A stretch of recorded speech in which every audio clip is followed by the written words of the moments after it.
Hello, Miss Bradley's class. So we are going to continue with Out of My Mind, and most of us got to chapter 9, and we kind of got halfway through there. So I'm going to pick up where we left off. You guys should have your Zentangles out, and you should be working on those as you are listening to me read aloud. All right, here we go, and I'm going to start from just a little bit above where we left off yesterday.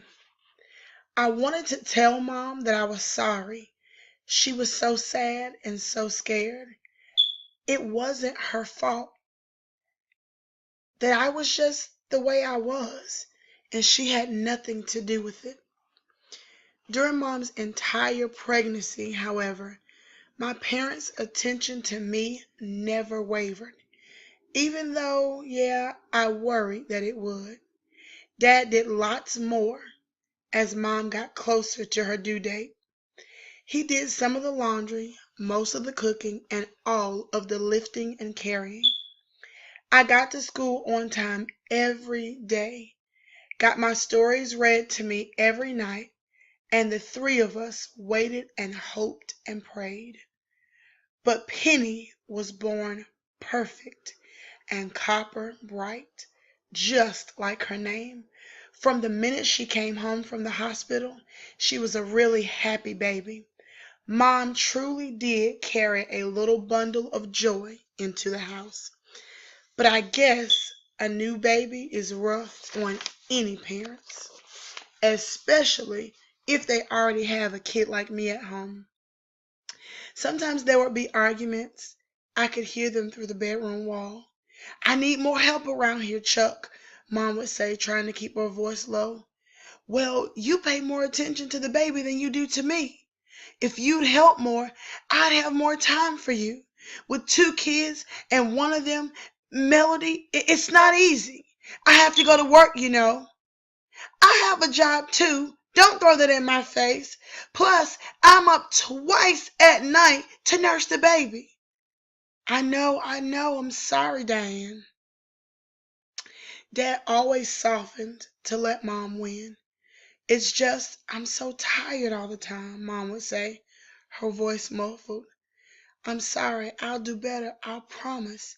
I'll take off work tomorrow and take care of both girls. Why don't you go catch a movie or take Mrs. Valencia out to lunch?" It would get quiet once more, but even so, somehow, I always ended up feeling a teeny bit guilty. Life sure would be easier if they only had one child, one with working parts. I once got one of those electronic dolls for Christmas. It was supposed to talk and cry and move its arms and legs if you pushed the right buttons. But when we opened the box, one of the arms had come off, and all the doll did, no matter which button you pushed, was squeak.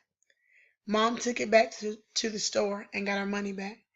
I wondered if she wished she could get a refund from me. But Penny really was a perfect baby. After just a few months, she was sleeping through the night and smiling through each day. She sat up exactly when infants were supposed to, rolled over right on schedule, and crawled on cue. Amazing! And it seemed so easy. Sure, she fell on her face a few times, but once she got it, she was off. Penny zoomed around like a wind-up toy. She learned that the toilet was fun to splash in and that lamps would fall if you grabbed the cord. She learned that golden retrievers are not ponies. Peas taste funny. Dead flies on the floor are a no-no, but candy is really good. She laughed all the time. She learned her sister, Melody, couldn't do what she could do, but she didn't seem to care. So I tried not to care either. Dad and his camcorder followed Penny around like the paparazzi follow a rock star. We have hundreds of hours of footage of Penny being cute and doing adorable things. And well, I admit it, sometimes I got kind of sick of watching a new video every time she learned something new. It sort of sucks to watch a baby do what you wish you could do. Penny holding her own bottle, Penny feeding herself teeny tiny Cheerios from her high chair tray, Penny saying mama and dad just like the babies on Sesame Street, Penny crawling on the floor and chasing butterscotch, Penny clapping her hands. How did her little brain know how to tell her to pull herself up to a standing position, to hold on to the sofa for balance? How does she know how to stand on her own? Sometimes she'd fall over, but then she'd pop right back up. Never ever did she lie there stuck like a little turtle on its shell. Dad still did our nighttime reading, but now it was Penny who snuggled, on his lap. I was too big and too hard to balance, so I sat in my wheelchair, my dog at my feet, as the two of them read the stories I knew by heart. Butterscotch still slept in my room. I like that. It really did make me glad to know Penny was learning the same books I loved so much. I wondered if she was memorizing them. Probably not. She didn't need to. I think Penny's third word was Dee Dee. She couldn't quite say melody, but she got the last part. I loved it when Mom put Penny in bed with me after her morning bath.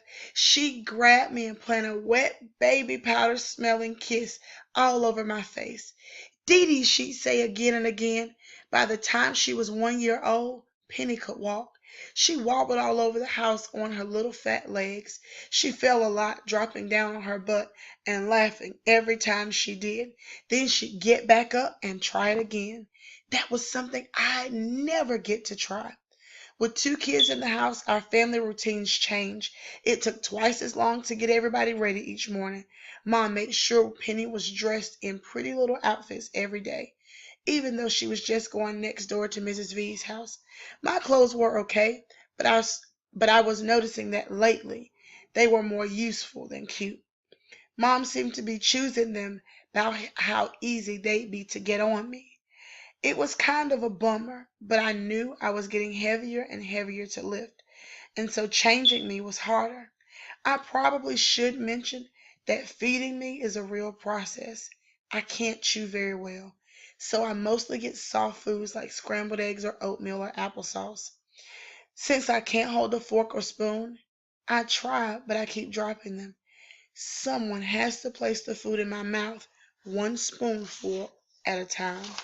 It's slow. Spoon, slurp, swallow. Spoon, slurp, swallow. Lots of food falls on the floor. Butterscotch likes that. She's like a canine vacuum cleaner. Drinking stuff is hard for me too. I can't hold a glass and I can't sip from a straw. And somebody has to very carefully hold a cup to my lips and tip it a little bit so the liquid flows into my mouth so I can swallow. Too much and I can choke and cough and we have to start all over. It takes a long time to get a meal in me. I hate the whole process, obviously, and some mornings were really stressful. Chuck, can you bring me Melody's pink t-shirt from the clean clothes basket? She spilled juice all over her shirt, Mom yelled up the stairs. Didn't you put a bib on her, Diane? Dad yelled back. You know she makes a mess. Why don't you wait to dress her after she eats? So you want me to feed her naked? Just bring me the shirt, Mom snapped. And a diaper for Penny. She's got a stinker. She's 2. Isn't she old enough to be potty trained? Dad asked, coming downstairs with the blue t-shirt I had outgrown in one hand and a diaper in the other. Right, I'll get to potty training tonight on the 25th hour of my day. Dad picked up Penny. Uh-oh, that's a bad one, he said, his nose scrunched up. Did you give her sweet potatoes again last night? I thought we stopped giving her those because they always give her the runs. Well, if you had gone to the grocery store like I asked, I could have given her something different. And that blue shirt is not going to fit Penny. It's too small it's not going to fit Melody. It's too small. And it's not pink. Mom stormed out of the kitchen and up the stairs. Sorry, girls, Dad said to us. He whistled softly while he cleaned Penny up, threatening to call the hazmat team. That was funny. Then he finished feeding me breakfast, not caring that my oatmeal was getting all over the juice-stained shirt. Why not? May as well make a real mess and make it all worth the stress, he said with a laugh. I smiled at him and smeared oatmeal on my tray. Mom came back down with fresh makeup and a freshly painted smile on, her hair done, and with my pink shirt, she and Dad hugged in the kitchen. Both took a deep breath, and we actually made it out of the house on time. We had lots of days like that. All right, guys, so that's the end.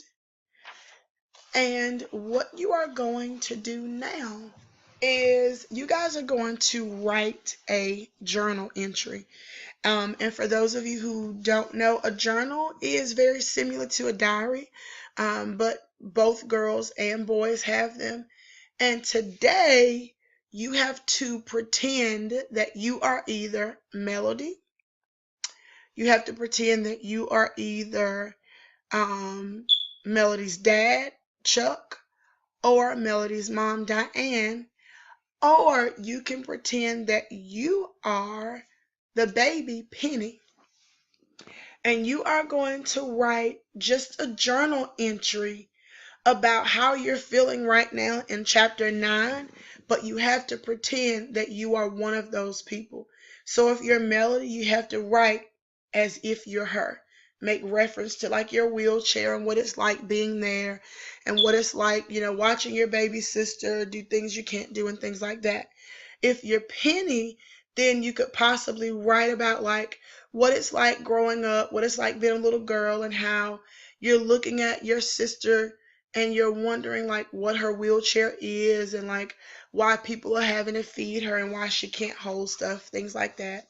If you're going to be dad, you can write about, just like the frustrations of, having to get two babies ready and the fact that you and mom are kind of arguing a lot.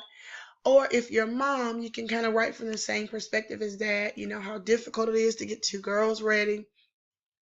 How frustrating it is, how you and dad are kind of arguing and just things like that. So that's what you're going to do next. You're going to put this in your writing journal and you're going to have about 20 minutes to write. Remember that you are either Melody, so you have to talk like her, or Penny, you have to talk like her. You're either mom, so you have to talk like her, or your dad, so you have to talk like him.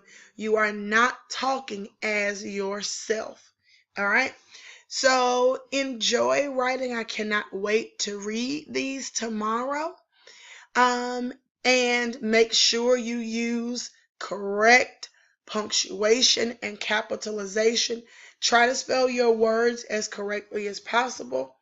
And make sure that your handwriting is neat so we can read these. All right, guys, I will see you tomorrow and we will read the next chapter.